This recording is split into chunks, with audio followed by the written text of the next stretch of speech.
Hello दोस्तों, राधे राधे, जय श्री राम। हमारे चैनल पे आप सभी का स्वागत है शीला ऑफिशियल 001 पर।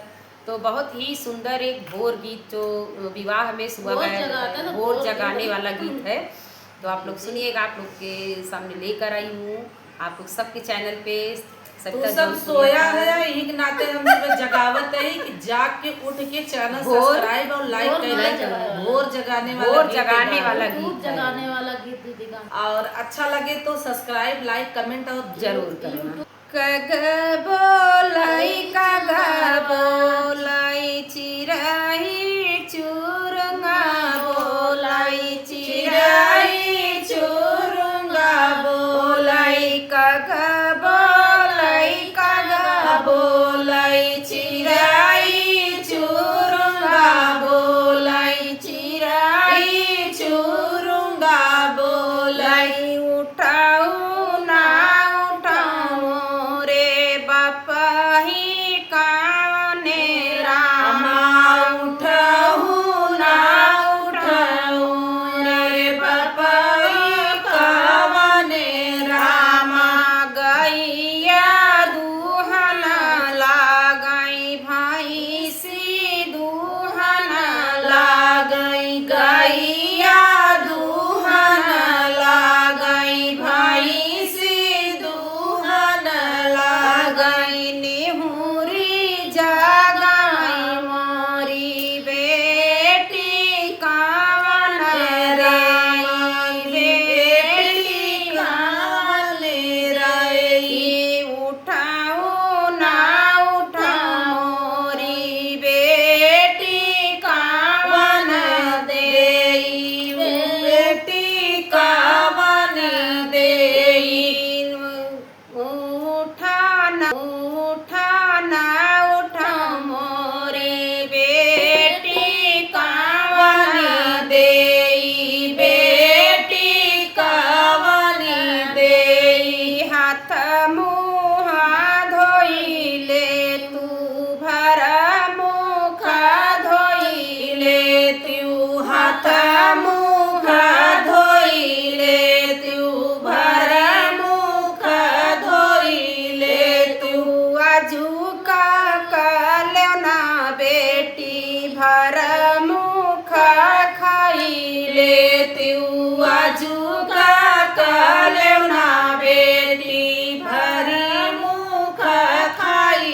भरी पेट खाइले तू अजुका कलना बेटी भर पेट खाइले तू कैसे के मोरी माया हाथ मुँह धोइले कैसे के मोरी माया हाथ मुँह धोइले कैसे के मोरी माया पेट भर खाइले कैसे के मोरी माया भर पेट खाइले भैया कलना माया उठी नीति दी अरे भैया कलना माया उठी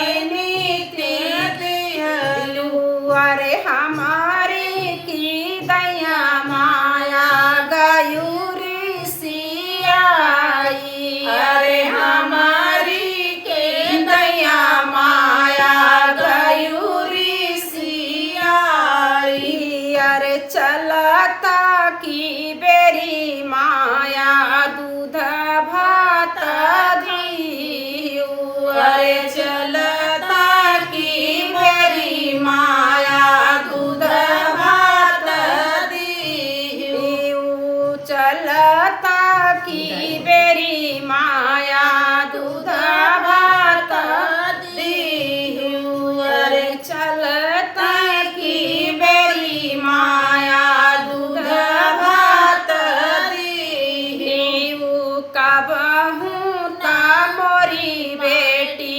मुखाहू ना बोली अरे कबहू ता मोरी बेटी मुखाहू चलता की बेरी बेटी दिहु समझाई,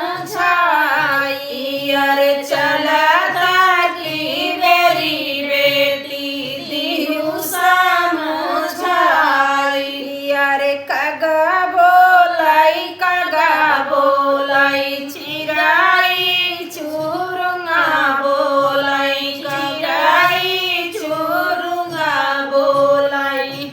तो बहुत ही सुंदर, बहुत अच्छा गीत था, लेकिन मुझे नहीं आ रहा था। बस सुबह में भोर जो जगाया जाता है, बहुत ही सुंदर गीत है। Bye by.